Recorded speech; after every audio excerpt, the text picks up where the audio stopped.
Tenemos el tema número 3, que son los principios de la infusión intravenosa, parámetros de flujo, osmolaridad y compatibilidad de soluciones intravenosas, que este también es un tema muy importante, porque de esto es que precisamente derivan el trabajo que realizamos en nuestras unidades. Antes de empezar, porque quiero saber si estoy con ustedes y ustedes conmigo, ¿estamos presentes?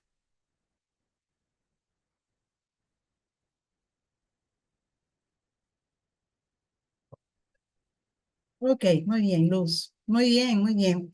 Juan, ok, genial, perfecto. Tomaron su agüita, ¿verdad?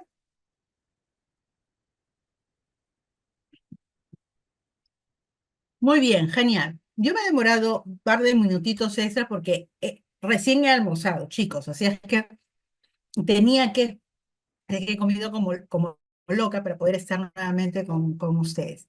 Bien, entonces vamos a continuar y les decía que estamos con este tema que realmente de aquí es lo más importante, ¿no? O sea, parte de los elementos, los fundamentos de los cuales nosotros hacemos administración de tratamiento y inclusive vamos a poder entender las razones por las que un catéter percutáneo mal colocado no debe de ser utilizado, sino por el contrario, debería de ser retirado.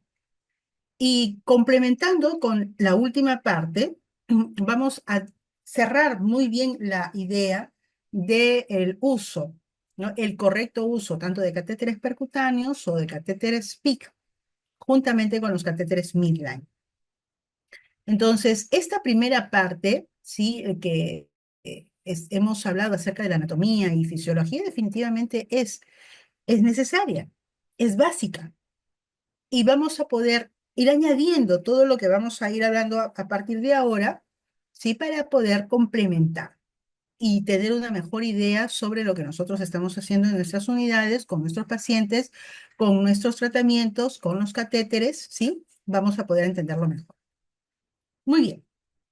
Entonces, la infusión intravenosa no es otra cosa más que administrar el tratamiento, pero lo vamos a hacer de manera controlada. Gracias a Dios tenemos tantos equipos actualmente, no imagínense ustedes, ¿no? Y seguro que muchos de ustedes, los que son de mi promoción, base 5, base 4, han tenido oportunidad de hacer tratamientos o administración de tratamientos intravenosos a través de los famosos Volutroles y contando, ¿no? Porque antes era inclusive hasta obligatorio contar con tu reloj a la mano para poder controlar, ¿no? En un minuto cuántas gotitas iban cayendo. Ahora ya no, pues, ¿no? Ahora tenemos la maravillosa posibilidad de contar con bombas de infusión. Controlamos nosotros los tiempos y la velocidad de los flujos a través de estos aparatos, ¿no? Entonces, esto es fantástico. El propósito entonces será garantizar una hidratación que sea pues adecuada, corregir desequilibrios hidroelectrolíticos, administración, por supuesto, de medicamentos y medicamentos de todo tipo, ¿no? Porque bien saben que tenemos medicación de todo tipo. Por eso es muy importante este tema porque vamos a conocer y hablaremos acerca de la osmolaridad. No es como lo que les mencionaba hace un momento, ¿no? Pasamos por la vida respirando y lo hacemos tan automáticamente que no nos damos cuenta de que respiramos, pero lo estamos haciendo. Estamos escuchando la clase, acabamos de almorzar, acabamos de tomarnos un vaso de agüita, hemos caminado por nuestro ambiente, pero lo hemos hecho de manera completamente natural y no nos damos cuenta, porque ya es prácticamente parte de nosotros. Lo mismo cuando administramos un medicamento, ¿no? Administramos el medicamento y consideramos de que eso es parte ya, ¿no? De nuestra rutina como personal asistencial. Pero más allá, como en la respiración, más allá de la simple respiración, hay toda una serie de dinámicas internas, ¿no? Hablamos de la difusión del oxígeno, el retorno del CO2, el trabajo de la membrana alveolo-capilar, la saturación de oxígeno, es decir, hay hay una serie de elementos claves dentro de la respiración. Lo mismo sería entonces cuando nosotros hacemos administración de tratamientos, medicamentos. No es solamente un medicamento X. ¿Qué más hay tras la administración de de esa medicación? ¿Qué de tan importante cuando administro inotrópicos o en la administración de una nutrición parenteral? ¿Conozco ese medicamento? ¿Qué diferencia hay con una administración de una dextrosa al 5%, al 10%, al 12,5%? ¿Por qué razón hay tanta vehemencia en decirnos que algunas medicaciones deben de ser solamente administradas por el catéter percutáneo o por vía periférica? Yo puedo administrar algunas soluciones a través de exclusivamente la vía periférica, pero otras necesariamente a través de estos catéteres centrales. Y estos catéteres centrales, ustedes se dan cuenta, ¿sí? Y que seguramente así es, estos catéteres PIC vienen y se insertan dentro de nuestro diario quehacer en un momento de la historia en el que verdaderamente sí son necesarios, porque alguien tuvo la ingeniosa idea de decirnos, bueno, ¿saben?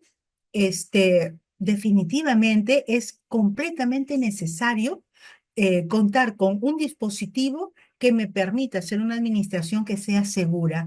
¿Por qué tantas quemaduras? Ustedes, si se ponen a revisar estadísticas de neonatos quemados, verdaderamente es abrumador. Ingresen un poco al internet y vean fotografías, ¿no? Neonatos con quemaduras por extravasación de medicamentos, ¿no? Y la mayoría de esas fotografías corresponden a niños de décadas pasadas. Porque claro, acuérdense ustedes cómo ha ido además también variando en el manejo de los tipos de catéteres. Veníamos desde las palomitas o las maripositas que les decíamos antes, ¿no? Hasta lo que tenemos hoy en día, ¿no? Si hablamos de vías periféricas, estas maravillas de bránulas que inclusive vienen con botones de seguridad.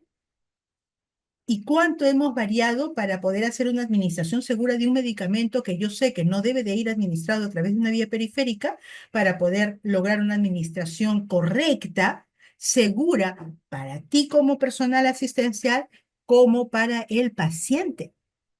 Porque así minimizo cualquier tipo de daño y cualquier tipo de riesgo. Entonces, lo ideal es que podamos nosotros contar con todos los elementos de seguridad a través de este tipo de administración intravenosa. Es fundamental, entonces, en pacientes críticos neonatales y pediátricos, porque bien sabemos que son pacientes que están venido a menos, son muy inmaduros, los pacientes prematuros son inmaduros, pero por supuesto ustedes bien saben que cuanto más prematuro es el niño, más vulnerable es, más inmaduro, por lo tanto, más vulnerable. ¿Sí? Todo va a depender de la edad gestacional. Más seguridad, más vehemencia, más control, más dedicación, más afinamiento de las actividades que nos corresponden, debiéramos de tenerlo con los pacientes más extremos prematuros. Más cuidado, ¿no? Mucho más meticuloso, porque no es lo mismo tratar a un paciente extremadamente prematuro que tratar a un paciente que tiene 37, 38, 40 semanas de edad gestacional, que a todas luces es un chico más grande, más robusto, con mejor peso, que está maduro. Por donde lo mire, por arriba, por abajo, derecha, izquierda, adelante, atrás, todo es maduro en ese niño. A menos que tenga una patología, por supuesto, ¿no? Eso evidentemente es el riesgo. Pero en un paciente muy prematuro o extremadamente prematuro o prematuro simplemente, las condiciones y las características definitivamente no son para nada favorecedoras. Pero claro, desde luego, no es lo mismo hablar de un extremadamente prematuro de 23 semanas que hablar de un neonato prematuro de 36. Igual, son prematuros, pero las características anatomofisiológicas van a ser variadas, son variables. Por eso es muy importante saber como dato específico, en primer lugar, ¿Quién es el paciente? ¿Cuáles son sus factores de riesgo, sus antecedentes, su edad gestacional, su peso? ¿No? Conocer bien a ese paciente para poder saber en qué condiciones se encuentra y para poder hacer una mejor decisión con respecto a la elección, por ejemplo, de un catéter que vamos a insertar. Por esa razón, por protocolo, en algunas instituciones como en la mía, de protocolo tenemos la colocación de catéteres, catéteres umbilicales como primera intención. Porque además no es una cuestión simplemente disparatada. ¿Por qué no un catéter percutáneo? Porque ustedes bien conocen que para los niños prematuros, además también se trabaja holísticamente y el tema del neurodesarrollo es sumamente vital. Y dentro del neurodesarrollo está la supermanipulación. Entonces, cuanto menos manipulado el niño, más opciones tenemos de que pueda eh, equilibrarse hemodinámicamente, puede estar más estable, le vamos a brindar un ambiente más confortable, de mayor seguridad. Cosa que no ocurre si es que le vamos a poner una vía periférica, que antes se hacía. Niño llegaba a la unidad inmediatamente, cual rayo, ¿no? Ya anticipábamos, porque lo hacíamos de rutina, inmediatamente la canalización de una vía periférica. Hoy en día no. Hoy en día no, porque se cuida mucho el tema de la neuroprotección. Y esto es realmente sumamente importante. Más allá de hablar acerca del catéter percutáneo, por supuesto, el catéter midline, que son maravillosísimos, nadie lo discute, pero enfocarse en algo más. Y en esta ocasión, mi persona lo que quiere decirles es que si vamos a colocar un catéter percutáneo, tengamos esa consideración de hacer una evaluación previa para poder saber a qué paciente es el que se le va a colocar, en qué situación se encuentra, cuánto es su peso, cuánta edad gestacional, todos los datos que ya se les ha mencionado, para poder tener una mejor certeza en el momento de hacer una administración, una selección en primer lugar del dispositivo y una elección más segura para el momento de hacer la administración de la medicación. Bien, entonces, clasificación de las infusiones intravenosas. Tenemos diferentes tipos de infusiones y es muy importante recordarlas. Tenemos los cristaloides, las infusiones coloides y los fármacos intravenosos y nutrición parenteral. Dentro de los cristaloides tenemos la famosa solución salina de 0,9 por mil o por ciento, 0,9%, el lactato de Ringer, la glucosa al 5%, que usualmente este tipo de soluciones son consideradas isotónicas, ¿sí? Y dependiendo, por supuesto, del porcentaje eh, de solutos, de concentrados que contenga la solución, es que estas se van a convertir en hipertónicas, ¿no? Isotónicas, hipotónicas o hipertónicas, dependiendo de. Si yo la solución al 0,9%, que es una solución prácticamente fisiológica, que es muy utilizada para poder mantener líneas abiertas con flujos constantes a mínimos volúmenes, eh, y no me va a representar ningún tipo de alteración, ¿no? Dentro de la hemodinamia del paciente, si yo a esta solución le agrego agua, entonces la voy a diluir. Por lo tanto, los solutos de la misma van a ser en menor proporción. Y lo que voy a tener es una solución hipotónica. Pero si yo a la solución salina le agrego más elementos, ¿no? Más cloruro de sodio, entonces voy a hacer que esta solución se vuelva mucho más concentrada. Entonces voy a tener una solución hipertónica. Lo mismo va a pasar exactamente con las soluciones de dextrosa. Yo puedo tener una solución de glucosa o de dextrosa al 5%, que es una solución isotónica, ¿sí? Pero si yo tengo una solución de dextrosa al 12,5, por ejemplo, ya no estamos hablando de una solución isotónica. Estamos hablando de una solución que además también está concentrada, ¿no? Y cuanto más agregados, además, le vayamos acoplando, le vayamos agregando, definitivamente la vamos a concentrar mucho, mucho más. Entonces, es muy importante que sepamos de esta clasificación, ¿no? Para que podamos hacer una mejor decisión en el momento de hacer la selección del medicamento que vamos a administrar a través de la determinada vía que nosotros hayamos colocado en nuestro paciente.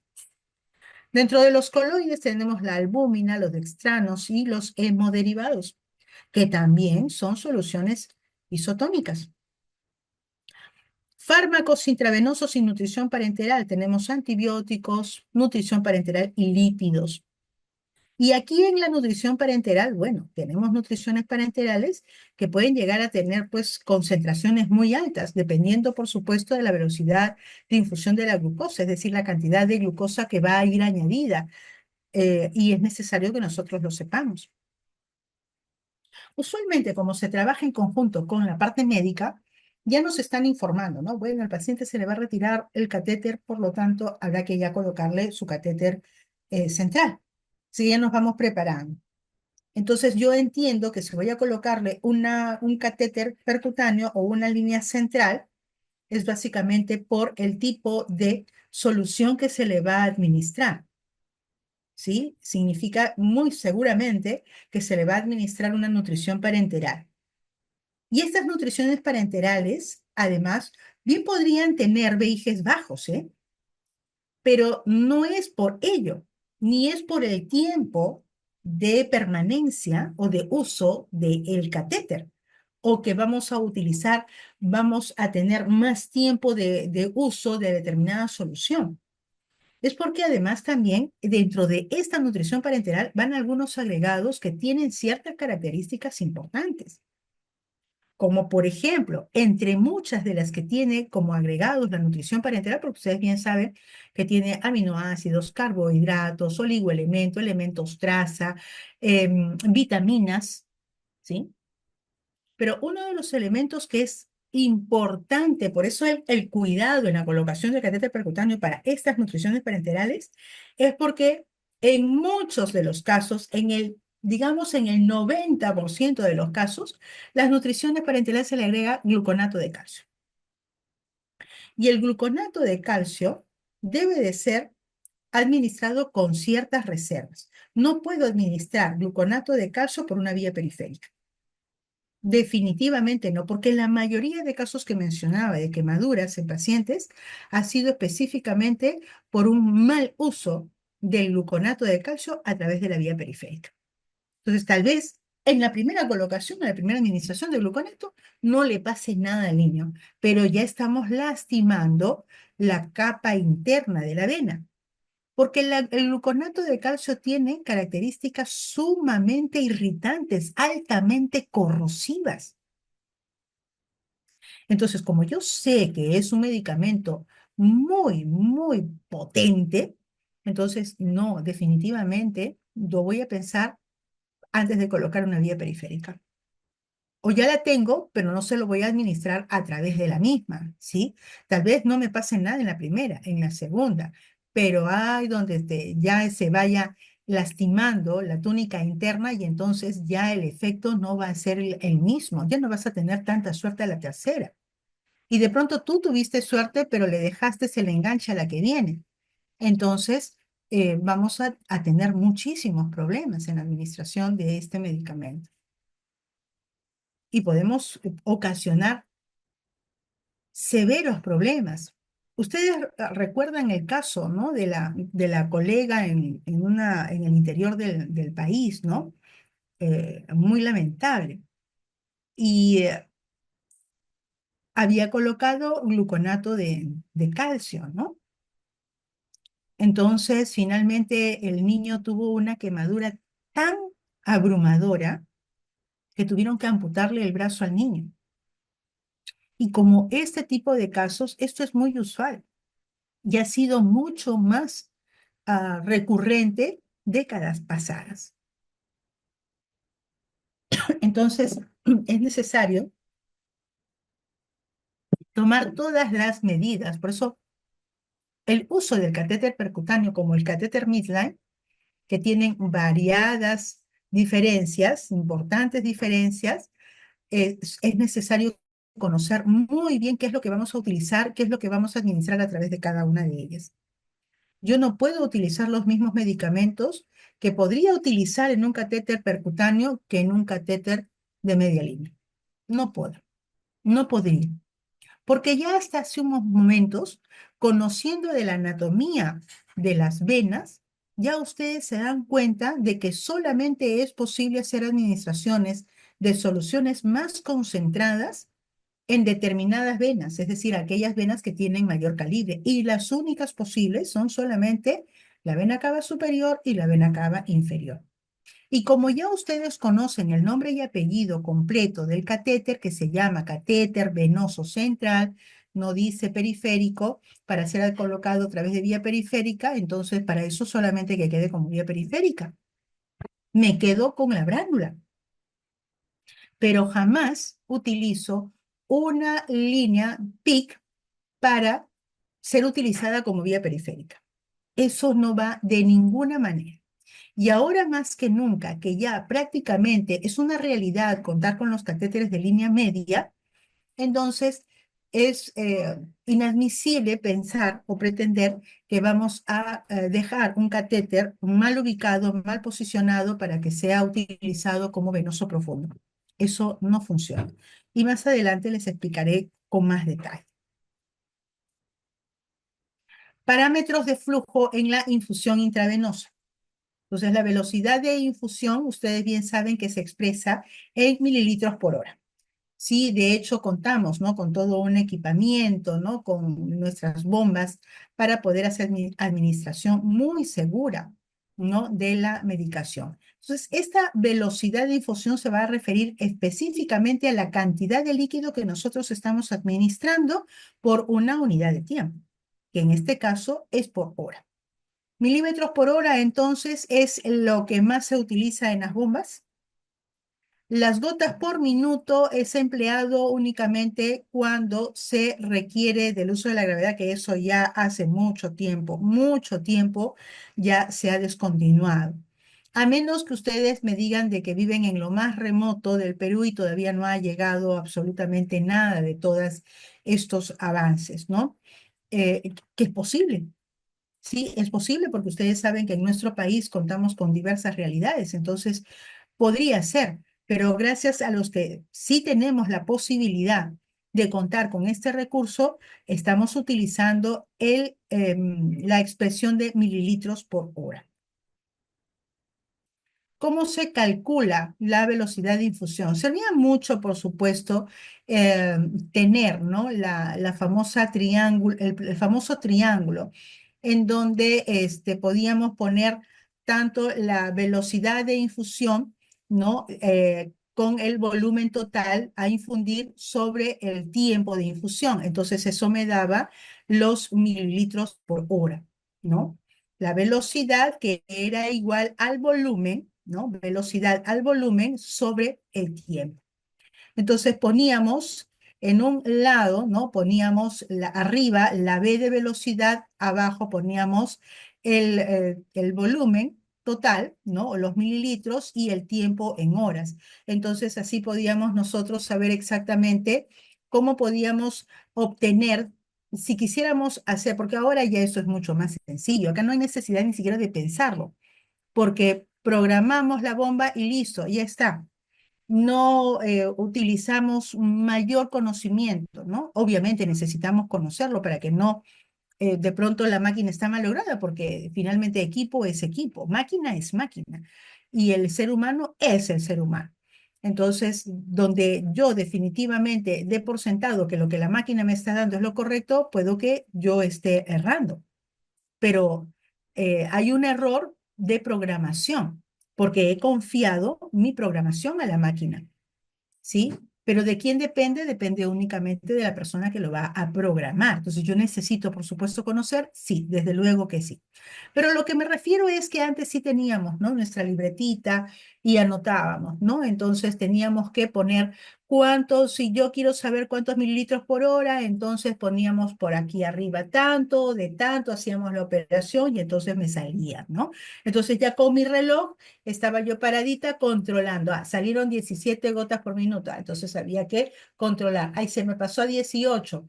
¿Cómo hago? Lo subo, lo bajo. Allá, a ver, vamos a ver. Ah, no, ahora se me pasó. Y estábamos como una hora tratando de degradar las gotas. Ahora no. Ahora simplemente usted purga la línea, carga la bomba, programa y listo. ¿No? Maravilloso, ¿no? O sea, yo verdaderamente me siento bendecida porque vivimos en una época en donde tenemos tanto recurso que no se tenía años antes. Hace 30, 40, 50 años atrás no tenían absolutamente nada de toda esta tecnología y probablemente estaban ya ingresando algunas bombitas, pero no tenían pues los software que manejamos ahora, no tenían las bondades que tenemos y gozamos ahora. Tenemos bombas que despliegan todo un menú y le dicen inclusive, ¿no? Tenemos ahí los sinotrópicos, cómo debe de ser, ¿no? Te hacen sugerencias, inclusive las mismas bombas, porque tienen todo un sistema de literatura incorporado, que es una cosa magnífica.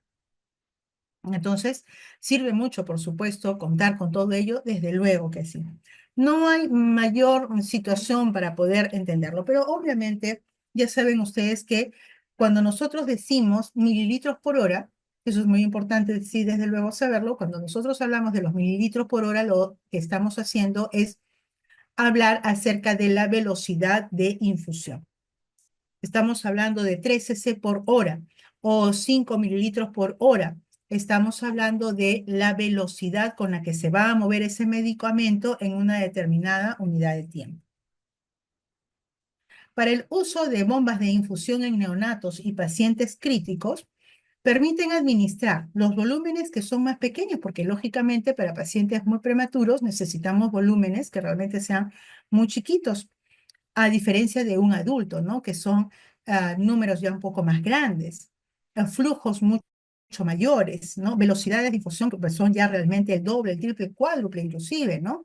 En neonatos pequeños, no, tenemos realmente cantidades que son ridículas.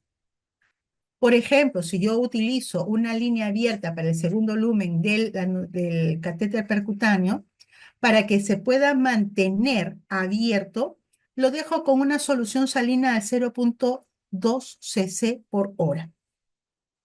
¿Ustedes imaginan? 0.2 es una cosa realmente mínima, ¿no?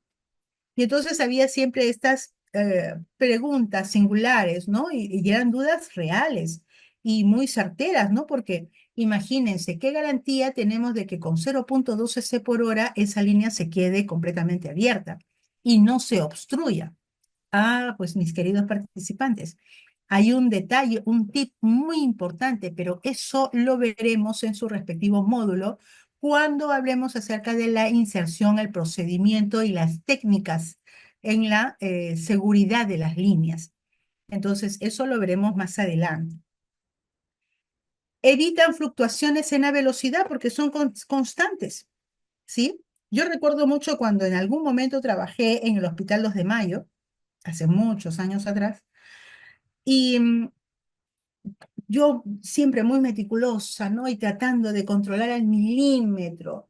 No recuerdo la cantidad, pero pongámosles, ¿no? 20 mililitros, ¿no? 20 gotas, ¿no? 20 gotas ya al minuto, ¿no? Hay 20 gotas ya, muy bien. Entonces, bien controlada, controlé al minuto, me quedé un rato, me aseguré de que estuvieran pasando las 20 gotas, las volví a controlar y volví a mirarlo. Miré al paciente. Miro nuevamente mi goteo y me aseguro de que todo está perfecto y me volteo. Y cuando regreso a mirarlo, el paciente estaba levantando la llave. Entonces, para que pase más rápido, ¿no? Entonces, no se trataba de que pase más rápido, sino que se cumpla lo que estaba estipulado, ¿no? Pero esas cositas, pues, podían pasar, ¿no?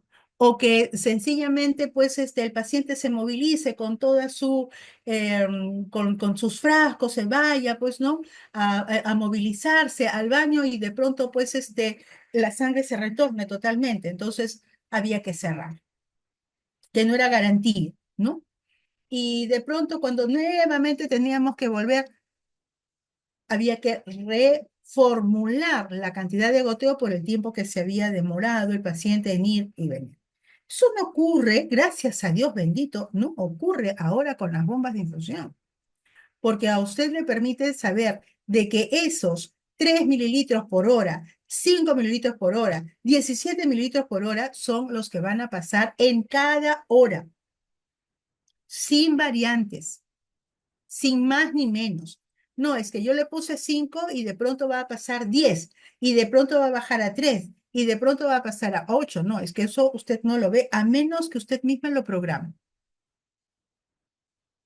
Sí es posible hacer eso porque de hecho los tratamientos y los flujos intravenosos son modificables.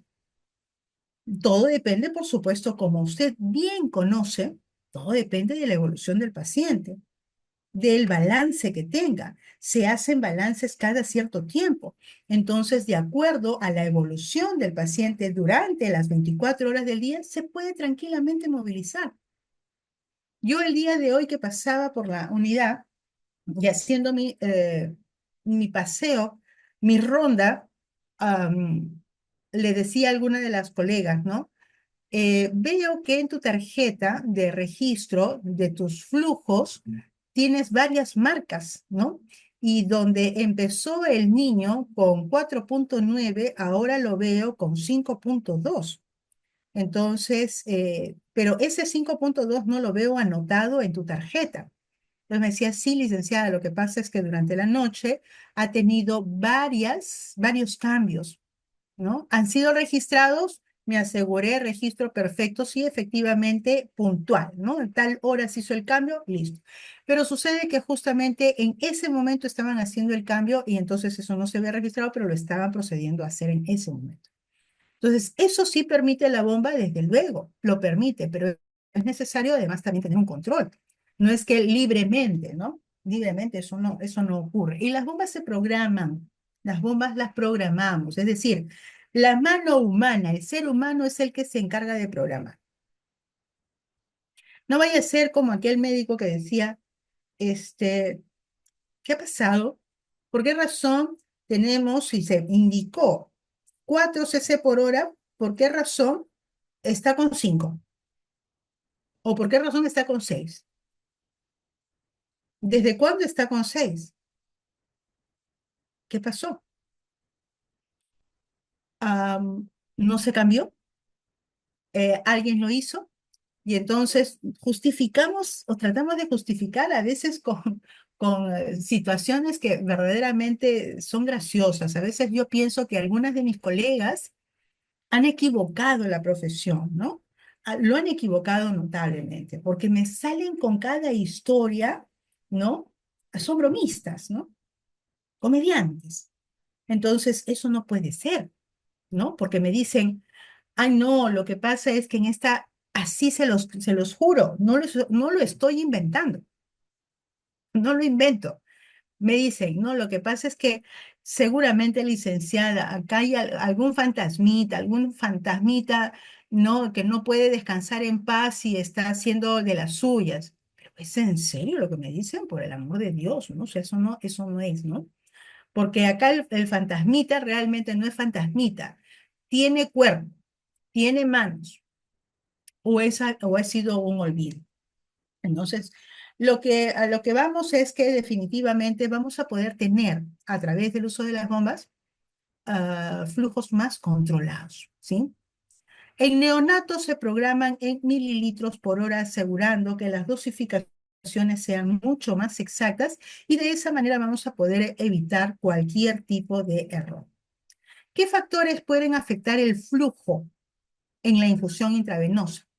La viscosidad y la densidad de la solución, porque cuanto más espesa es la solución, más lento podría ser el flujo. Hablando, por supuesto, si es que la solución o la infusión a administrar sea por gravedad, porque si yo lo tengo pasando, por ejemplo, a través de una bomba, vamos a mantener ritmos regulares, ¿sí? De administración. administración. De hecho, inclusive para poder, y ustedes saben que uno de los elementos más viscosos, una de las soluciones más viscosas, es precisamente el paquete globular, que es sumamente viscoso. Pero este se administra a través de bombas de jeringa, ¿no? Y es la mejor forma de poder también garantizar o controlar mejor la infusión o la transfusión. Densidades altas, ¿no? Con concentraciones de solutos pueden tener un flujo más lento debido a la mayor resistencia que tiene también el catéter. Por esa razón, en catéteres percutáneos que tienen tan estrecho calibre, las soluciones viscosas no son aptas para poder ser administradas a través de ellas. Tenemos que pensar en catéteres que tengan mayor calibre. Entonces, los catéteres umbilicales, sí, porque estamos hablando de catéteres que tienen 3.5 French, 5 French. Entonces, son catéteres que sí, tranquilamente me van a resistir. Yo puedo tomar muestras, puedo administrar paquetes globulares o hemoderivados a través de un catéter umbilical, pero no lo voy a poder hacer definitivamente con catéteres que tienen tan estrecho calibre como catéter percutáneo de un French, por ejemplo, imagínense, ¿no? Catéteres de 2 French, no. Pero la literatura licenciada dice de que sí es posible tomar muestras, hemocultivos, pasar paquetes globulares a través de los catéteres PIC. Sí, desde luego, con catéteres de más calibre, de más French, 3.5, 4, 5 French, desde luego, por supuesto, porque tienen más calibre. Entonces tienen mucho menos riesgo que aquellas donde las paredes internas del propio catéter no me van a poder resistir, no por el funcionamiento, sino por la estrechez del mismo. El tamaño del catéter y la resistencia de la vía venosa, el diámetro del catéter, entonces es un detalle sumamente importante, ¿no? Cuanto más delgado, por supuesto, más resistencia vamos a tener. No más resistente, sino más resistencia. A mayor longitud, también mayor resistencia, lo que va a reducir también la velocidad de la infusión. Y la condición de las venas, ¿no? Venas que son más frágiles o con trombosis pueden, desde luego, obstruir el flujo y afectar la perfusión. La posición del acceso venoso y la gravedad. La altura de la bolsa, si es que estamos hablando netamente de la gravedad, definitivamente no es lo mismo, porque esto podría pasar, ¿no? Administración a través de, utilizando la gravedad, por ejemplo, que esto se hacía hasta hace muy poco, con las bolsas de transfusión sanguínea. Entonces, elemento viscoso.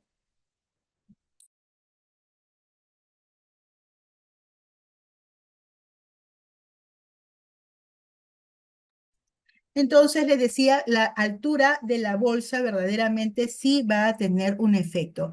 Y les hablaba acerca de las bolsas de los paquetes globulares, que hasta hace muy poco, algunos añitos, no muchos, lo utilizábamos para a gravedad, ¿no? Pacientes adultos, por ejemplo, ¿no? Entonces entiendo, por ejemplo, que en algunas instituciones ya para las transfusiones sanguíneas ya se están utilizando las bombas de jeringa. Justo ayer me reunía con un grupo de colegas de las áreas más críticas de adultos y mencionaban, ¿no? La reunión versaba precisamente en el hecho de tener que hacer una evaluación de las jeringas para poder ser utilizadas a través de las bombas de jeringa, por supuesto. Entonces hablábamos acerca de este detalle, ¿no? De cuánto hemos ido avanzando, porque hasta hace algún tiempo atrás se utilizaba la gravedad como un elemento único para poder hacer la administración de estos paquetes globulares y hemoderivados. Y bien sabíamos que cuanto más alto lo poníamos, más efecto de la gravedad, que aquella bolsa que estaba al ras, porque eso definitivamente nunca iba a avanzar, ¿no?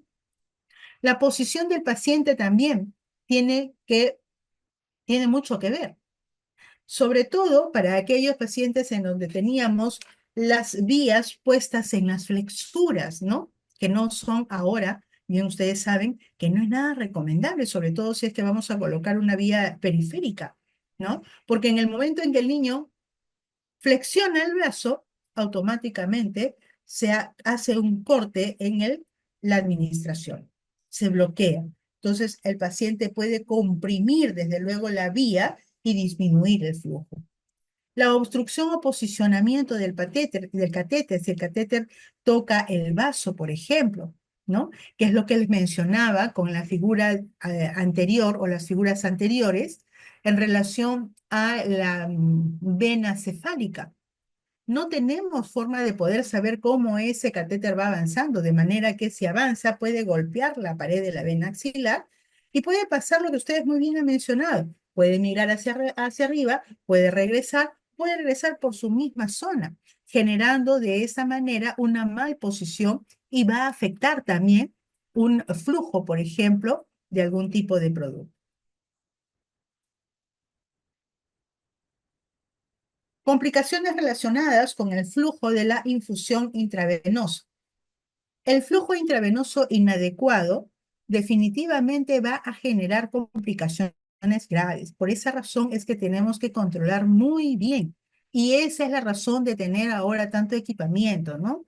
Entonces, no es mal pensar de que uno se siente bendecida cuando tenemos tantos equipos que van a regular mejor eh, el entregar los tratamientos o la administración de estos tratamientos, porque de lo contrario, yo no estoy administrando correctamente, voy a administrar muy rápidamente el medicamento como que se hacía hasta hace muy poco, se hacían administraciones anómalas, mal administración de medicamentos, todo en bolo, en bolo, en bolo. Total, ya cumplí con la administración, pero hemos empezado a conocer un poco más, nos hemos dado la tarea de conocer cada medicamento, conocer al detalle cuál es la forma correcta de su administración. Entonces nos hemos ido dando cuenta, hemos ido ganando experiencia que hay muchos medicamentos que tienen que ser administrados en un tiempo determinado. Yo no lo puedo administrar en bolo. Lo que debería de pasar en 1 hora se lo estamos pasando en 5 y me quedo muy grande. Definitivamente no, porque ya ahora ustedes también saben los tipos de flujos que se pueden ir generando. Yo debiera de tener flujos laminares, pero de pronto con una mala administración de medicamento vamos a generar flujos que son demasiado turbulentos y que no son para nada apropiados, no son nada buenos para este neonato. El flujo intravenoso inadecuado genera complicaciones, especialmente en neonatos y pacientes críticos. Sobrecarga de líquidos aumenta la presión vascular y, por supuesto, puede provocar edemas. El edema pulmonar afecta el intercambio gaseoso, ¿sí? No hay buen funcionamiento del paciente, un buen funcionamiento pulmonar, genera dificultad respiratoria, va a generar hipoxemia, acidosis, desaturaciones, mayor consumo de oxígeno, y ese chico, en lugar de mejorar, pues cada vez va a empeorar. Puede ocasionar insuficiencia cardíaca. En neonatos con conducto arterioso persistente, aquellos pacientes que tienen cardiopatías, patologías cardíacas o debilidad cardíaca, la sobrecarga de líquidos puede definitivamente descompensar la función miocárdica. Vamos a tener una situación realmente bastante que lamentar con este tipo de pacientes cardiaquitos. Entonces, un neonato, recuerden ustedes que un neonato con dificultad respiratoria va a recibir bolos de líquido excesivos, lo que va a aumentar la sobrecarga en el trabajo respiratorio y estertores pulmonares, lo que va a sugerir edema pulmonar. Y si encima de ello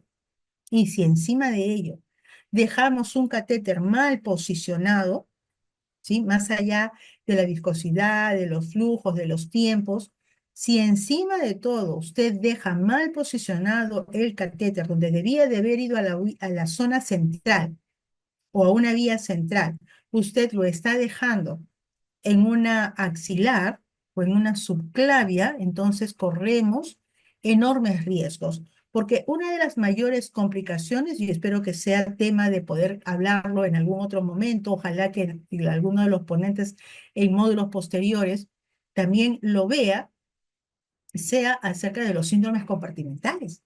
Entonces, esta problemática puede cobrar vidas de los pacientes.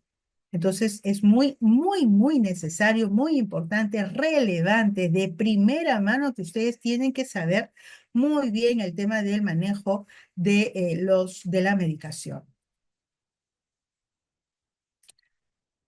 Los flujos insuficientes, ¿no? Cuando hacemos administraciones lentas o interrumpidas, que no ocurre definitivamente cuando estamos utilizando las bombas, pero de no utilizarla corremos riesgos, o lo pasamos muy rápido o lo pasamos muy lento. No hay seguridad.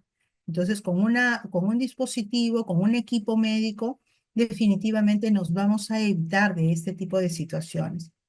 Hipoperfusión tisular va a ser un efecto, ¿no? Flujo inadecuado de oxígeno y nutrientes que afectan, por supuesto, los órganos vitales. Hay falla multiorgánica en neonatos. En casos severos, la disminución del flujo puede comprometer definitivamente, va a comprometer funcionamiento cerebral, renal y también cardíaco.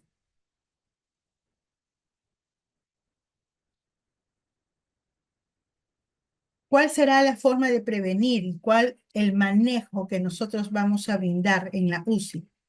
En primer lugar, ya que tenemos a un paciente al que le vamos a colocar un catéter, un paciente delicado, un paciente crítico, entonces paciente que está en la UCI bajo estas condiciones, bajo estas características y que además le vamos a colocar un catéter percutáneo para la colocación de una nutrición parenteral o de un medicamento muy especial al cual vamos a tener que seguirle necesariamente un monitoreo, entonces definitivamente, si yo voy a tener registro al minuto y vamos a hacer registro de funciones vitales de manera horaria, y para poder hacer un mejor seguimiento, por supuesto, del niño, entonces necesariamente necesito que ese niño esté con su monitor, monitor continuo. Monitor no solamente de funciones vitales, sino un monitoreo permanente, además también estar a pie de incubadora revisando si es que esas bombas están funcionando correctamente, ¿sí? Hace algunos años atrás, ¿no? Miren, para que ustedes vean el nivel, ¿no? Pero yo he tenido oportunidad de viajar por muchas, muchas partes y entonces alguien decía, bueno, licenciada, había ido a dar una capacitación fuera y entonces me decían, ¿podría por favor venir a darnos ¿no? A chequearnos, ¿no? Y sobre todo para podernos enseñar con el tema de la colocación de la red, por supuesto. Así es que fui y entonces veía cierto alboroto en el ambiente. Y me acerco y le digo, pues de pronto les puedo ayudar en algo. Me dice, licenciada, mire, lo que pasa es que el niño está pues con una hipoglicemia que no mejora con nada, no mejora y preocupa, ¿no? Los flujos realmente eran bien mínimos, ¿no? Mínimos, pero el niño pues no mejoraba y entonces ya estaban pues pensando pues hacerle otras cosas, ¿no? Am, Así es que, bueno, me pongo a observarlo al niño, me lavo las manos, me permiten, pues, ¿no? Verificarlo. Por supuesto, licenciada, pase usted. He pasado abiertamente, aprovechando que me daban todas las facilidades. Y cuando cojo al niño, el niño, por supuesto, estaba con, ¿no? Una serie de, porque hasta hace algunos años recién venimos trabajando con lo del nido, así es que tenía, ¿no? Bloques a los costados simulando, ¿no? Simulando para evitar el mal posicionamiento del bebé. Y tenía una serie de rodetes, ¿no? Tanto en la parte superior como los costados porque además era un niño que estaba pues en ventilación mecánica y lo estaban lateralizando. Entonces había que ponerle un poco más de rodetes a los costados. Pero lo curioso de todo es que además también tenía una forma de envolver al niño, lo que le dicen el famoso murciélago, ¿no? Está como en murciélago, porque tiene los bracitos, ¿no? El pañal en triángulo el niño se le pone las puntas de estos triángulos por debajo. Entonces el niño se ve como que, ¿no? Con las manitos por dentro. Yo le decía antes el famoso ponchito, ¿no? Porque se le veía así como si estuviera con un poncho. Pero era eso, ¿no? Entonces, el catéter percutáneo estaba precisamente en uno de los miembros superiores. En el derecho, no recuerdo si estaba en el derecho, me parece que estaba en el izquierdo. Entonces, por esa razón es que no se habían dado cuenta, ¿no? Entonces, en el momento de movilizar al paciente, ¿no? para poder hacerle la atención, siento las manos no húmedas, sino mojadas. Entonces paso mi mano un poco más por debajo y era agua. Entonces le digo, ¿este niño tiene colchón de agua? No, licenciada. ¿No tiene colchón de agua? No. Entonces, ¿por qué está lleno de agua acá? Y lo primero que cuando uno abre, ¿no? La escotilla de la incubadora, por supuesto, se siente además también, ¿no? Porque la nutrición parenteral tiene un olor característico, ¿no? Ya cuando se abrió la escotilla de la incubadora se sentía ese olorcito, ¿no? Y me pareció bien extraño. Entonces, cuando voy a coger al niño, siento esto. Entonces le digo, lo que sucede es que no está pasando la nutrición. ¿Desde cuándo, Señor bendito, no estaba pasando esa nutrición parenteral? Por esa razón, el niño estaba siempre con hipoglicemia, porque no estaba pasando absolutamente nada. ¿Qué había pasado?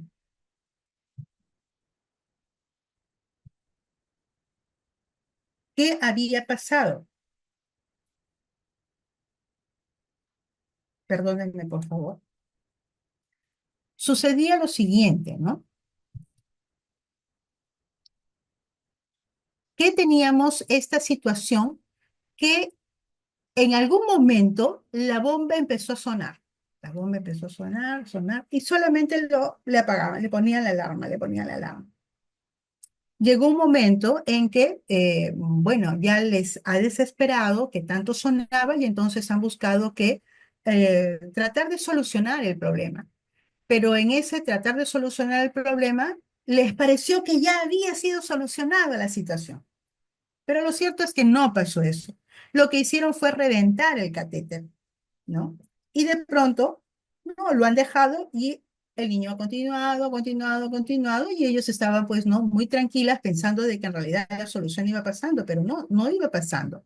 Se había hecho un hueco en el catéter y la nutrición parenteral salía, se desbordaba, a pesar de que tenía pocos mililitros por hora, pues me parece que eran 4 o 5 mililitros por hora, no era mucho, pero esos 4 o 5 mililitros por hora definitivamente le pasaba factura a su bebé.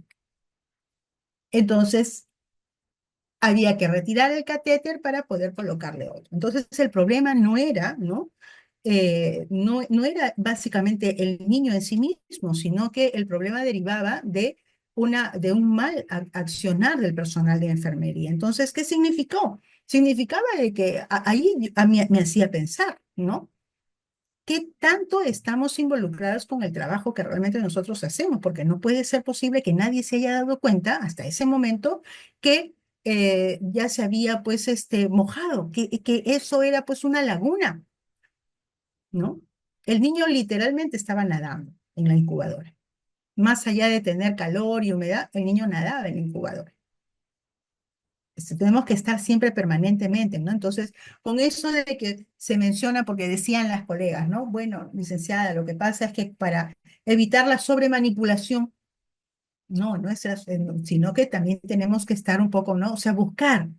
Si el niño no está con la glicemia normal, a pesar de que el VIG es demasiado alto, ¿qué es lo que está pasando? Pero yo además también veo ciertas características en el niño, entonces definitivamente tengo que ponerme a pensar en todo, verificar. Si ya además también ya tenía esta llamada de atención porque la bomba ya no estaba funcionando correctamente, entonces algo estaba pasando. Necesitaba ya ir más allá, ¿no? Y por supuesto, nunca está de más porque yo estoy segura de que no dejamos a nuestros pacientes eternamente en una sola posición. Sí, claro, evidentemente por el tema de la telectancia había que movilizar al niño, pero no es que todo el tiempo, las 12 horas, las 24 horas, el niño va a estar siempre lateralizado. Ese pobre niño se va a cansar. Necesitamos también ir variando las posiciones. Por supuesto, esa es la preferida para poder solucionar el tema del problema respiratorio, pero no significa que todo el tiempo vamos a estar en esa posición. ¿Y qué me dicen de los masajes? Porque si lo voy a tener más tiempo en esa posición, voy a tener que masajear al niño, hacerle un suave contacto. Allí me hubiera dado cuenta hacía mucho tiempo, mucho rato, de que ese catéter ya no estaba pues operativo, ¿no? Ajuste según peso y estado clínico para evitar la sobrecarga y o la hipoperfusión, ¿no? Porque definitivamente, pues allí no manejamos nosotros, ¿no? Aquí el manejo de los mililitros por hora, especialmente del tipo de concentración, del tipo de solución, eso lo hace la parte médica, ¿sí? Pero sí, definitivamente nosotros no está de más, ¿no? No está de más. Alguna vez alguna colega decía, llegaba justo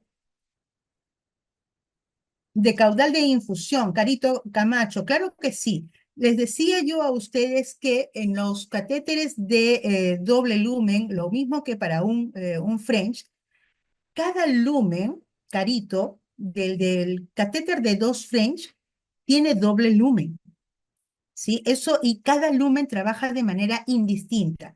No significa que es un doble lumen y dentro del propio catéter vamos a utilizar una sola mezcla. No, porque el doble lumen se mantiene en todo el trayecto del catéter hasta la punta. Entonces, las mezclas en realidad se van a realizar exclusivamente en la vena cava superior o inferior. Por lo tanto, me permite administrar flujos de manera indistinta, en un lumen como en el otro. Pero la cantidad de flujo o la cantidad de mililitros por hora, se los había comentado, que era hasta de 33 mililitros por hora. Usualmente los niños no requieren tanto flujo, no requieren tanto. Pero quiero decirles que hasta esa cantidad es posible utilizarla. La mayor cantidad, si mal no recuerdo, de los casos que hemos tenido, no ha superado entre los 25 a 27 y han sido casos de niños que son más grandes. ¿Sí? Neonatos a término o neonatos que ya han estado más tiempo o tienen una estancia hospitalaria, dependiendo de la patología y del requerimiento, tienen más tiempo de estar en la unidad y entonces, debido a la patología, debido a la necesidad, utilizan, por supuesto, flujos un poco más altos. Pero lo más, yo me atrevería a decirle, no he visto, pero sí efectivamente, inclusive ¿no? Hemos hecho pruebas con las mismas colegas, ¿no? Para poder saber exactamente si lo que dice la literatura es cierto. Y efectivamente sí. 33 mililitros por hora cada lumen es lo que le puede permitir el catéter. Pero le repito, Carito, no necesariamente es lo que le puede llegar a sostener el catéter. Cada lumen, ¿de acuerdo?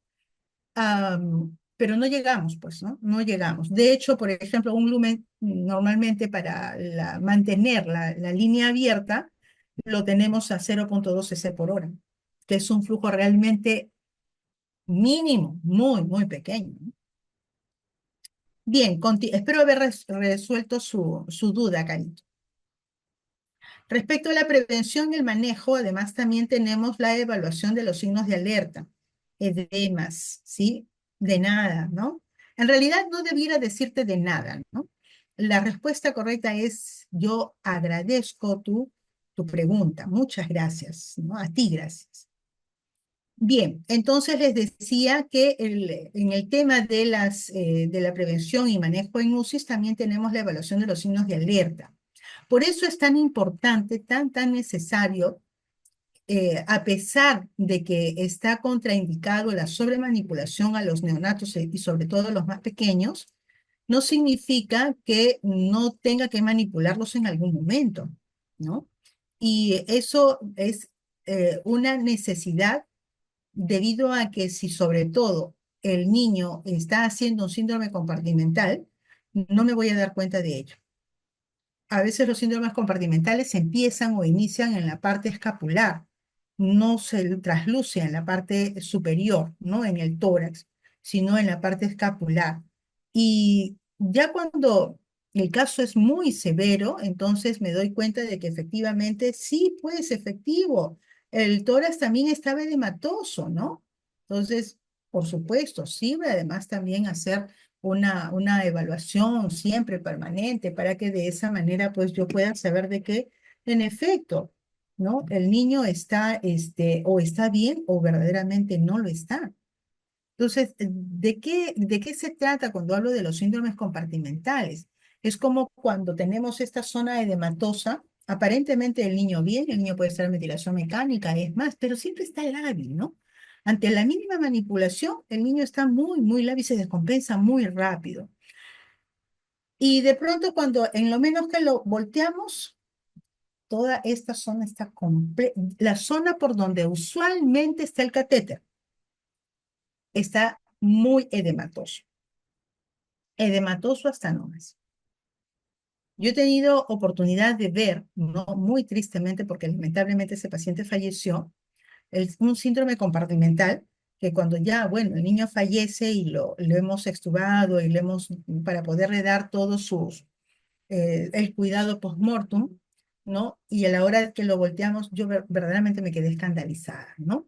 Porque era era una bolsa, ¿no? Que se había generado en la parte posterior. Y si uno lo pinchaba, estoy segura de que iba a salir cualquier cantidad de líquido. Era una cosa realmente impactante. A eso no debemos de llegar. Por eso es tan necesario, tan importante que el personal esté tan comprometido, observando permanentemente. No se trata de llegar y recibir el reporte y me aseguro de que el paciente está en ventilación mecánica, está con el NPT, está con el epicutáneo, sí está con el NPT, qué bien, está bien puesto, sí, fantástico, entonces me voy a sentar a ver mi TikTok. Y de pronto ese chico en realidad está con el epicutáneo, pero está mal puesto porque ya migró, ya cambió su posición, ¿no? No hemos tenido cuidado en la manipulación y el catéter ha variado su posición y entonces finalmente ha migrado de tal manera de que se ha retornado, se ha regresado o ha sido mal posicionado, no nos hemos dado cuenta porque eso también pasa. Hacemos mala lectura de placas radiográficas. Y entonces donde por allí hay una línea, ¿no? X, que no corresponde necesariamente al catéter, yo estoy pensando de que realmente eso es el catéter y está bien posicionado, cuando en realidad el catéter está por otro lado.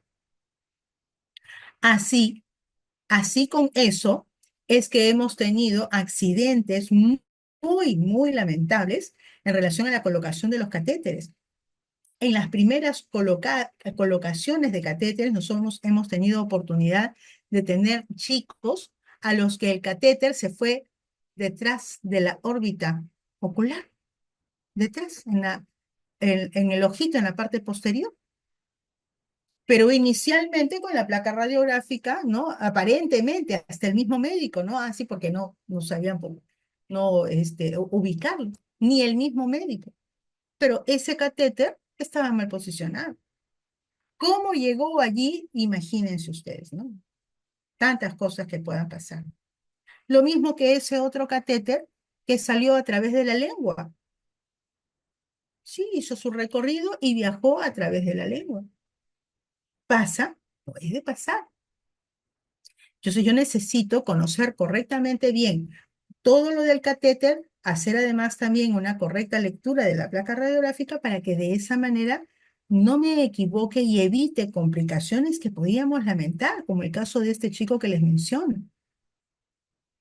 Un niño es esperado, un niño es deseado, amado por sus padres y tienen la esperanza de que al cuidado suyo, ese bebé regrese a casa.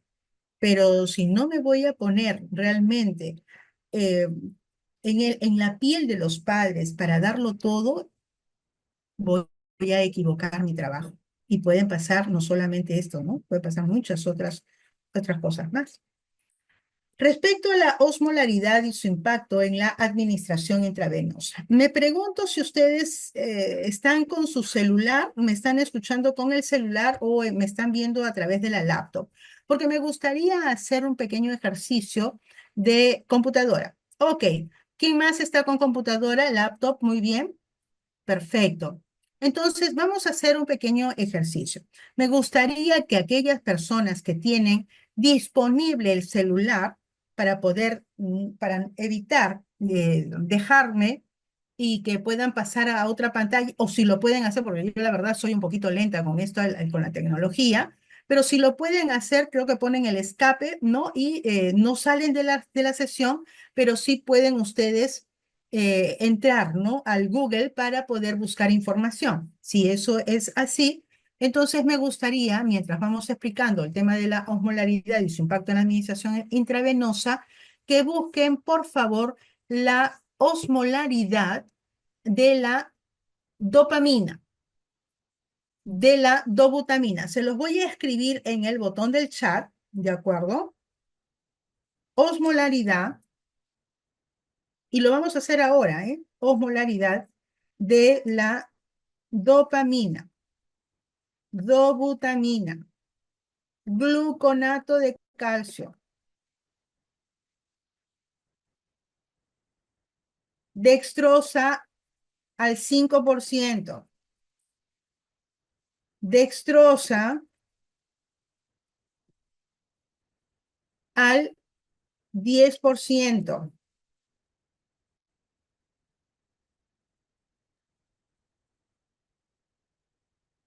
al 10%. Y de la ampicilina, los datos me los van dejando en el botón del chat, ¿de acuerdo? Ahí está. Dextrosa, muy bien, excelente. Está aquí rápidamente, Pamela, está pero avasalladora, Pamela. Muy bien, Pamela. Entonces, quiero que ustedes vayan al botón del chat. Ya tenemos el resultado de lo que Pamela ha estado buscando. Apenas ha hablado inmediatamente con el IA, lo ha hecho, ¿no? Entonces, miren ustedes. Vean ustedes cuál es la concentración, porque cuando hablamos de osmolaridad no es otra cosa más que la concentración, ¿de acuerdo? Se borró el compartir. Vamos nuevamente a poner. Entonces, déjenme ver acá, aquí está. La dopamina, a ver, ¿dónde estamos? La dopamina, según Pamela y su búsqueda, tiene 261 miliosmoles por litro. Y les decía, cuando hablamos de osmolaridad, no es otra cosa más de la cantidad de solutos que tiene una determinada solución, ¿sí? Quiero que vean entonces ahora, y por favor busca Pamela, además también la de la solución salina, ¿sí? Suero fisiológico. ¿Cuánto es la osmolaridad de la solución al 0,9%? Y lo compartes, por favor, también ahí. Vean la osmolaridad de la dobutamina, 256 y 280 miliosmoles. El gluconato de calcio, ¿sí? Normalmente es de 697, mucho más concentrado. La dextrosa al 5%, de 290. La dextrosa al 5%, al 10%, 555. Y si yo le sigo aumentando en la cantidad de dextrosa, es decir, 12,5, 15%, 18%, obviamente vamos a aumentar en la cantidad de miliosmoles. ¿De acuerdo? Ahora, lo mismo, los mismos elementos, ahí está la solución salina de 308 miliosmoles. Entonces, de aquellas soluciones que nosotros tenemos, la osmolaridad que va más o menos en esos mismos rangos, es posible una administración, ¿no? A través de una vía, ¿no? Podríamos decirle periférica, pero con sus contadas restricciones, porque acá además también viene un detalle importante. De lo mismo, por favor, ya que estamos rápidos, de lo mismo, por favor, busquen el pH.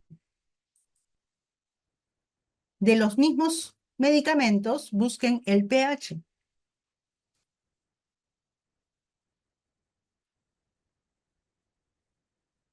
Muy bien, Cristel.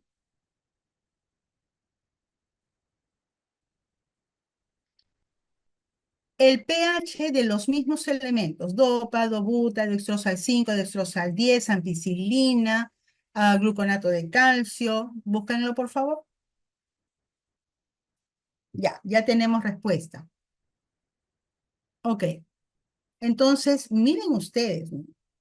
Aquí esto es para realmente ponerse en altos, ¿no? Ya de ver los resultados, hasta se me escarapeló el cuerpo. ¿Cuánto les pregunto a ustedes? Les pregunto, y ya no quiero que me responda Pamela, de aquí quiero que me responda el resto. Por favor, necesito que me digan cuánto es el pH normal en el ser humano.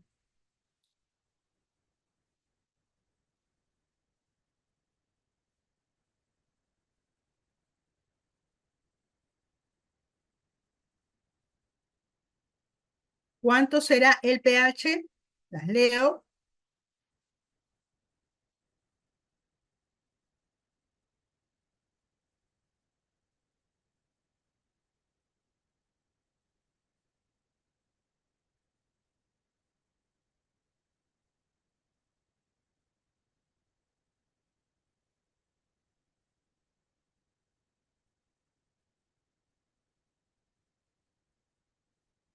7,35 a 7,45. Muy bien, Carito. Excelente. Entonces, si yo tengo ese pH, ¿sí? Sí, ya sé por qué te ríes ya, Pamela, ¿no? Entonces, hay que darle oportunidad, pues, hija, al resto, ¿no? Entonces, sí, exactamente, ¿no? Entonces, quiero que ustedes, con los datos que ha compartido Pamela, ¿no? En el botón del chat, quiero que ustedes, por favor, revisen la información que ha compartido Pamela, tanto de la osmolaridad, que es la cantidad de solutos que tiene una concentración, y el pH, que normalmente es de 7,35 a 7,45, pero todo lo que va hacia más, ¿no? Es decir, más de 7,35 es como una regla que tiene el A y el B, en donde el centro es 7,35 a 45 porque es el pH normal, el pH natural, ¿no? De humano, y todo lo que está por debajo de ese valor, de esos parámetros, va a ser ácido. Y todo lo que está por encima de ese valor va a ser alcalino. Entonces, como decía el Puma José Luis Rodríguez, ni más ni menos, todo en su justa medida. ¿De acuerdo?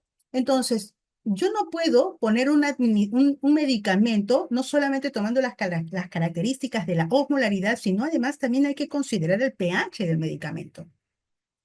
Entonces, esos medicamentos no son altamente irritantes por mera casualidad. El gluconato de calcio, vean ustedes cuánto tiene el gluconato en un rango de 5,5 a 7,5, ¿sí? Entonces, cuanto más concentrado está el gluconato, es decir, cuanto más puro yo lo administro y cuanto más rápido lo administro, corro mucho más riesgo de crear daño, de generar daño. Y podría decir, bueno, pues, pero estamos con 5,5, 7,5, total, casi, casi, ¿no? Estamos dentro de los límites normales. Sin embargo, usualmente dice que está en un rango entre 6 a 8,2. Así es que tengan eso ustedes muy en cuenta. Por esa razón es que ese producto, ese elemento, ese medicamento es altamente corrosivo y produce un daño devastador. Entonces, cuando yo tenga la necesidad de hacer una administración de un determinado medicamento, yo tengo que tener esa consideración de verificar previamente qué tipo de medicamento es. Entonces, alguna vez alguien me decía, bueno, dentro de todos los antibióticos, no sé si ustedes lo habrán escuchado, pero decían, dentro de todos los antibióticos, el más gentil, el más noble de los medicamentos antibióticos es la ampicilina. ¿Y cuánto tiene de pH la ampicilina? Verdaderamente también es para tomarlo en cuenta, ¿no? De 8 a 10. O sea, estamos frente a un medicamento que es altamente alcalino, por lo tanto, yo no puedo administrarlo en bolo. Y como era, y a eso iba mi comentario, como es tan gentil, tan suavecito, como es tan básico la ampicilina, entonces se le puede administrar rápido. Sí se le puede administrar en bolo. No, no se puede administrar ningún medicamento en bolo, porque ya hay estudios y se los acabo de demostrar con la fisiología del tracto intravenoso. ¿no? De las venas. ¿Cómo es los flujos, tanto laminares como turbulentos? Y si yo genero turbulencia, ¿no? Definitivamente no es lo más recomendable, porque solamente en determinadas zonas puede haber un flujo turbulento, pero que luego se va aligerando, se va tranquilizando ese flujo. Pero si yo le voy a administrar estar en bolo y lo que debiera de pasar en una hora se lo voy a pasar en menos de 5 minutos, entonces definitivamente estoy generando daños porque estoy generando altas presiones internas dentro de las venas de los pacientes. Y en un paciente que es muy pequeñito, eso le va a traer consecuencias, complicaciones realmente muy importantes. Entonces, necesitamos que nos midamos con el tema de la administración de los medicamentos y sobre todo que conozcamos estrictamente bien cuáles son esos valores para poder asegurarnos y ser mucho más am, rigurosas, disciplinadas, podríamos decirlo, con el tema de la administración. Así, evidentemente, estamos cumpliendo a cabalidad con nuestro trabajo. Diferencia entre osmolaridad y osmolalidad. La osmolaridad es el número de osmoles o solutes por litro de solución, mientras que la osmolalidad es el número de osmoles de soluto por kilogramo de solvente.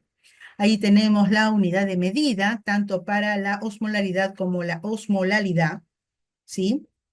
Que en realidad nosotros más utilizamos el término osmolaridad, porque es el grado de concentración que tiene la infusión. Clasificación de soluciones intravenosas de acuerdo a la osmolaridad. Entonces les hablaba de que tenemos soluciones que pueden ser isotónicas, hipertónicas o hipotónicas. Todo va a depender del grado de concentración de solutos que tiene esa solución. Cuanto más cargado en solutos, definitivamente, pues estamos frente a una solución hipertónica. Cuanto menos o más diluido está, también estamos con las soluciones hipotónicas. Pero lo ideal es mantenerlo en los rangos, ¿no?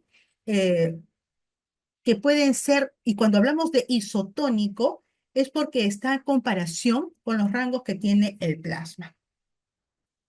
Dentro de las soluciones isotónicas que ya habíamos mencionado, ¿no? La solución salina, el lactato de Ringer, la dextrosa al 5%, pero chequen ustedes, por favor, porque evidentemente con todo lo que hemos pasado con respecto a al cloruro de sodio, entonces como que ya nos entra un poco de temor y siempre estamos un poco más revisando, no más rigurosas en la revisión de la medicación.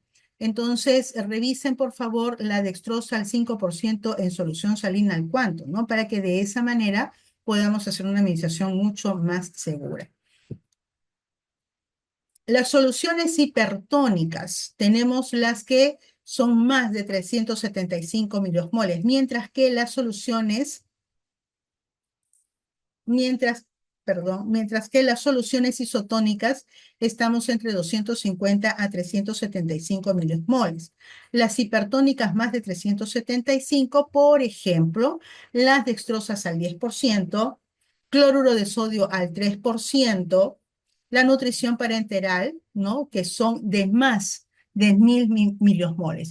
Porque evidentemente, pues, tenemos y podríamos pretender que las nutriciones parenterales de 600 a 900 miliosmoles están consideradas como soluciones isotónicas.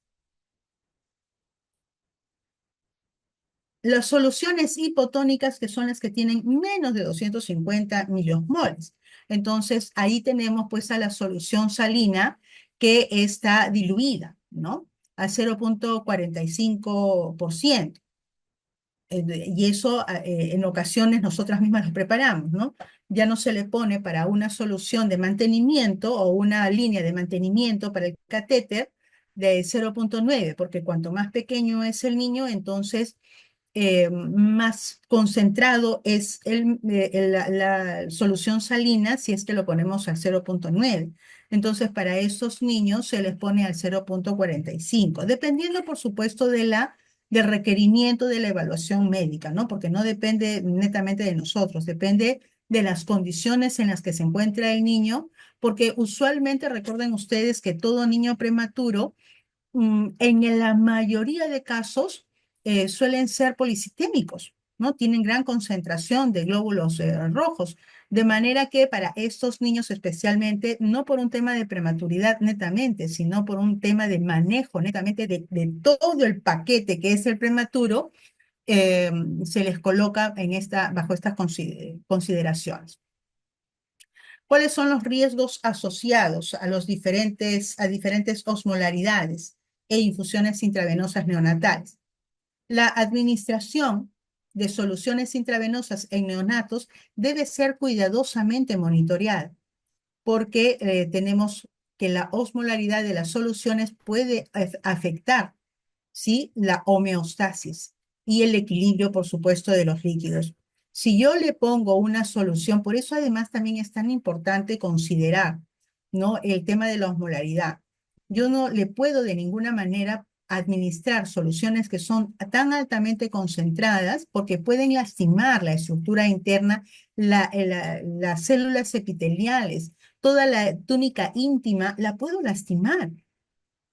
¿Sí? Ya ven ustedes, por eso es tan importante, así como han tenido, así como Pamela ha sido tan rápida para poder descubrir cuál es la osmolaridad de estos medicamentos o el pH de esos otros medicamentos, entonces con esa misma certeza y seguridad, yo tendré que revisar, hacer una revisión rápida antes de administrar un medicamento. Hoy en día tenemos la disponibilidad de contar con nuestro equipo a la mano y nada más al hacer un clic yo puedo tener toda esa información. ¿Sí? Y de esa manera me aseguro de hacer una administración que sea mucho más segura. ¿Cuáles serán los riesgos de infusiones hipertónicas, por ejemplo?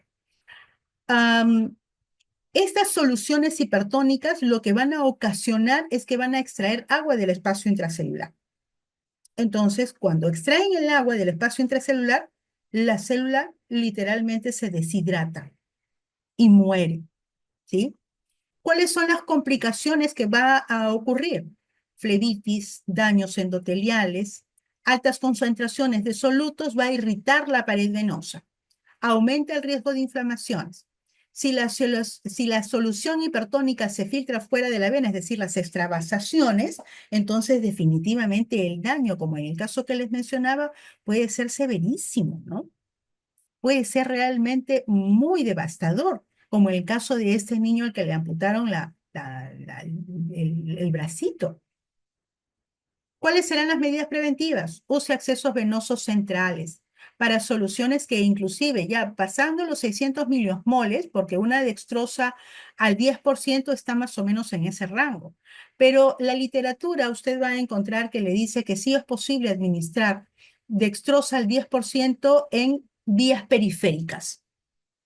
Sí, pero tenemos que ser un poco más preventivos, tenemos que adelantarnos frente a la situación, porque ya hemos tenido experiencias, además de administrar dextrosa, solo dextrosa al 10% y el niño quemarse, porque no todos los niños tienen las mismas respuestas.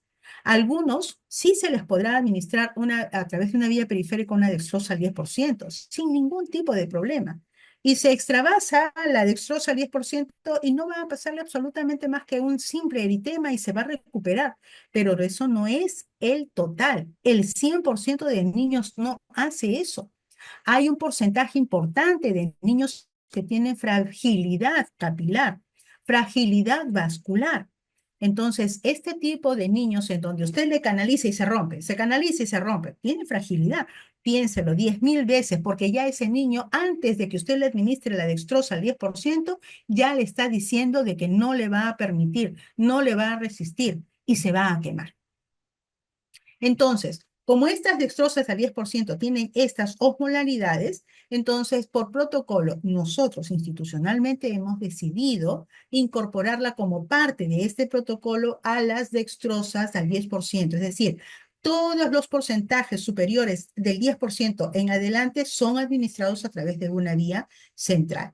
Y hay que estar evaluando permanentemente, pues, ¿no? Como parte de la medida también evaluar el sitio de infusión, administración lenta y revisar. Si usted ya ha decidido la administración de la dextrosa al 10% a través de una vía periférica, siempre es que estar regularmente revisando. Riesgos de infusiones hipotónicas. Bueno, en las infusiones hipotónicas, al contrario, ¿no? Vamos a ocasionar que este líquido más bien salga al espacio intracelular. Es decir, se va a llenar de líquido. Lo que pasa, lo contrario de la solución hipertónica, que se deshidrata, ¿no? Acá la célula, el espacio intracelular se va a llenar de agua. Entonces, al llenarse de agua, es como esas bolsitas o esos globitos de carnavales, ¿no? Entonces se llenan, se llenan, se llenan de agua hasta llega el momento en que pueden explotar, ¿no? Se utiliza usualmente en situaciones muy controladas, ¿no? Porque para eso evidentemente hay que conocer el caso, hay que conocer la clínica del niño, informarse muy bien de cuáles son los factores condicionantes, qué es lo que tiene, etcétera, peso, etcétera, ¿no? Para poder hacer una administración segura de esta infusión hipotónica, que sí se utiliza desde luego, porque no siempre todo es malo, ¿no? Porque para eso es que están este tipo de soluciones. Y se van a utilizar desde luego. ¿En qué situación? Por ejemplo, en los casos de hipoglicemia severa, hiponatremias críticas o nutriciones parenterales también son utilizadas. ¿Cuáles serán las posibles complicaciones? Flebitis, daño endotelial, ¿sí? También porque estos mínimos solutos puede irritar además también, ¿no? Medidas preventivas, bueno, además también, porque estamos un poco medio repitiendo, pero sí es necesario también este tipo de soluciones hipotónicas, desde luego, solamente las soluciones isotónicas están contempladas para ser administradas a través de una vía periférica, no las otras. Los extremos, tanto en pH como en osmolaridad, deben de ser administradas necesariamente a través de una vía central. Las consideraciones en neonatología para la administración de soluciones intravenosas de acuerdo a la osmolaridad requiere, por supuesto, de evaluación, ¿no? De esa manera, sobre todo ya que estamos trabajando con niños que son muy pequeños y que son definitivamente muy vulnerables, como ya lo hemos mencionado, entonces definitivamente tendremos que hacer una evaluación minuciosa, ¿no? Estar a pie del niño, mirándolo permanentemente, no confiarme únicamente de que está conectado al monitor, sino que permanentemente, porque podemos detectar situaciones que podrían derivar en complicaciones mucho más severas. Entonces, uso del acceso venoso central para soluciones hipertónicas, que son las que son pasadas las 600, 900 miliosmoles. ¿Por qué es necesario? Porque definitivamente estamos hablando de soluciones que están mucho más concentradas. Entonces ya estamos quedando claro que esas soluciones que son más concentradas pueden generar un daño que puede ser irreparable, ¿sí? Nos puede costar hasta el trabajo, así que tenemos que tener mucho cuidado. Ejemplo de soluciones hipertónicas, tendremos las nutriciones parenterales, pero revisen por favor el B y G de la nutrición parenteral, porque sí, efectivamente está muy concentrada, porque tiene una serie de elementos, ¿no? Que van siendo agregados. Entonces, definitivamente, cuanto más cantidad de solutos, cuanto más cantidad de elementos tiene la nutrición parenteral, obviamente tiene mucho más riesgo de generar irritaciones. Y si estamos frente a una vía que no es segura, un catéter roto, un catéter mal posicionado, vamos a tener más riesgos. Otro tipo de ejemplos para mencionar, la dextrosa al 20%, pero que generalmente estas no se preparan, ¿no? Sino que ya nosotras las tenemos manejando como parte de los aminoácidos dentro de la nutrición parenteral. El cloruro de sodio al 3%, soluciones con alto contenido de calcio o potasio, y ahí les mencionamos cuáles son los motivos por los cuales se utilizan estas soluciones. Las complicaciones, ¿no? De cada una de si se administran, por ejemplo, a través de venas periféricas. ¿Cuáles son las más usuales? Tromboflebitis, que es la inflamación de la vena, ¿no? La necrosis por extravasación, que es de lo más lamentable, ¿no? Porque no solamente puede causar este daño, y que va a tomar mucho tiempo, inclusive en muchos niños que se recuperan, ¿no? quedan con secuelas, ¿no? Con secuelas realmente muy desagradables. A muchos niños inclusive pasan hasta por cirujano plástico por el tema de las necrosis, ¿no? Dolor, edema, ¿no? Como resultado, ¿no? De la inflamación que ocurre en el sitio de la infusión. ¿Cuáles serán las medidas preventivas? Preferir definitivamente, si ya estamos reconociendo cuáles son las soluciones que están más concentradas, que tienen pHs extremos, ácidos o alcalinos, entonces usted no lo piense dos veces. Por favor, prefiera las líneas centrales. Infundir lentamente y bajo monitoreo continuo. Alguien decía por ahí, ¿no? Bueno, yo prefiero mejor, ¿no? Me aseguro y lo paso rápidamente, ¿no? Porque si lo paso más lento, más riesgo tengo. No, es al contrario. Porque ahora usted conoce de que tenemos tipos de flujos y si yo voy a crear un flujo turbulento y con una solución que es altamente corrosiva, entonces verdaderamente es el dúo dinámico, el dúo explosivo, ¿sí? Usar diluciones seguras, siempre que, por supuesto, sean posibles. Y ya es posible, porque ahora usted ya lo conoce. Entonces, ya que conoce cuáles son las soluciones, entonces vamos a poder hacer una mejor elección.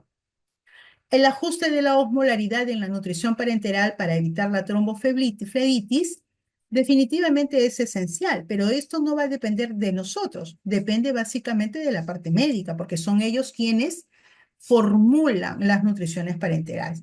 ¿Cuál es mi trabajo? ¿Cuál es mi actividad? ¿Cuál es mi responsabilidad frente al tema de la nutrición parenteral y su administración que sea a través de una vía central? Asegúrese, por eso es muy importante que usted conozca la nutrición parenteral y que además también conozca cuáles son los elementos, cuál es el VIG, cuál es la osmolaridad de esta nutrición parenteral. Y de esa manera me siento totalmente tranquila sabiendo que se está administrando a través de una línea correcta, ¿sí? En los espacios de tiempo correctos, mirando permanentemente, asegurándome que todos mis dispositivos de administración estén funcionando, estén operativos y que el niño está respondiendo favorablemente a todo el manejo que se está realizando. Es necesario hablar acerca de la compatibilidad de las soluciones intravenosas porque siempre tenemos mucho problema con ello. Tenemos un catéter percutáneo, doble lumen. Entonces, ¿qué pasó por una línea? ¿Qué pasó por la otra línea? Bueno, decirles lo siguiente para que esto quede muy claro. La nutrición parenteral no puede ser de ninguna manera manipulada o sobremanipulada, tanto como cuida usted a su bebé prematuro, de la misma manera tenemos que cuidar esa línea, porque la nutrición parenteral está ingresando a través de una línea central directamente a la vena cava. O sea, imagínense ustedes, no es poca cosa. Y si yo estoy sobremanipulando, estoy metiéndole la aguja, estoy aperturando el bifurcado o la llave o el cubo, en fin, lo que tenga para poder hacer el empate de la línea de nutrición parenteral, entonces definitivamente estoy corriendo más riesgo y encima de todo, ni siquiera me lavo las manos. Entonces corro el enorme riesgo de contaminar y es una tremenda posibilidad de que este niño se complique con una sepsis. Entonces, como protocolo debiera de quedar que la línea de nutrición parenteral y lípidos no debe de ser manipulada solamente para insertarla o retirarla en el cambio. Y eso es solamente una vez cada 24 horas. ¿De acuerdo? A menos que se tenga algún tipo de requerimiento especial, alguna prescripción específica para algún tipo de caso especial, porque usualmente la nutrición parenteral la pongo, se inserta, se deja 24 horas y al día siguiente se cambia. Eso es todo. Y esa línea no debiera movilizarse, ni tocarse, ni utilizarse para absolutamente más nada porque tengo un segundo lumen. Ah, pero mire, licenciada, yo no tengo doble lumen, yo solamente tengo un solo lumen. Bueno, a ver, déjame por favor terminar con la idea. Yo tengo un doble lumen, uno para nutrición parenteral y el otro va a ser para el tratamiento. ¿De acuerdo? Entonces, ese tratamiento no lo pongo continuo, lo pongo intermitente. Entonces, lo voy a poner ahora y lo voy a poner cada 8 horas y después de 8 horas siguientes o cada 12 horas O tengo diferentes tipos de medicamentos. Bueno, me sirve esa línea. ¿Ok? Por esa razón hablaba de líneas abiertas con soluciones continuas a 0,2 cc por hora, porque esa línea me puede servir para esa administración de esa medicación. Ok, licenciada, pero mire, ese segundo lumen, mire, yo lo tengo utilizando para la dopamina, para los sinotrópicos, etcétera, etcétera. Lo utilizo por ahí. Ok, perfecto. Entonces ya usted está utilizando otro tipo de medicamentos que son vasoactivos, sinotrópicos, etcétera, etcétera, cardiotónicos, etcétera, ¿sí? Entonces, me aseguraré de que el medicamento, el antibiótico que yo voy a poner realmente sea compatible con los medicamentos que yo estoy utilizando, estoy colocando, porque si no son compatibles, prefiero no utilizar. De lo contrario, ¿por qué no se asegura mejor colocando otro catéter?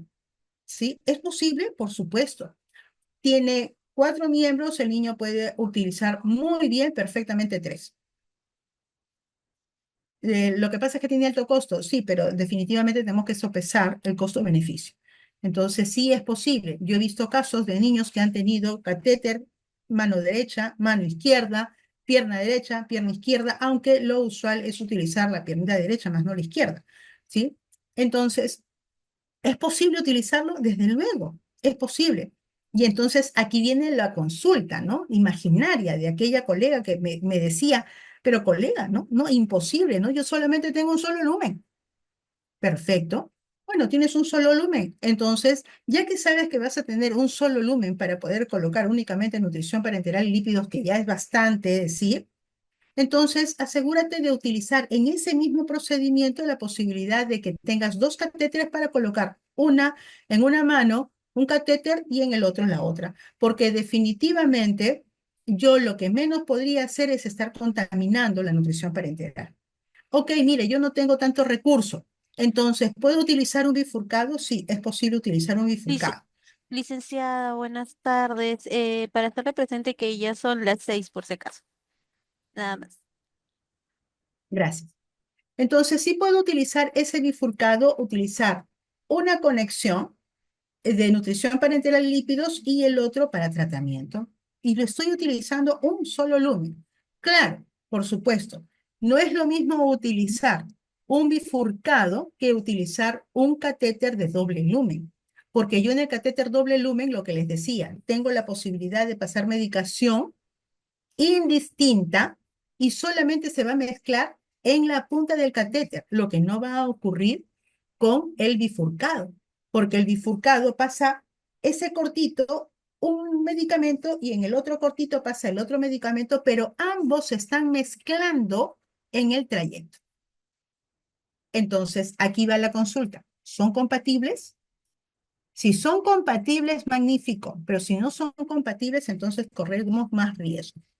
Tipos de incompatibilidades, tenemos incompatibilidades físicas, químicas, incompatibilidad farmacológica.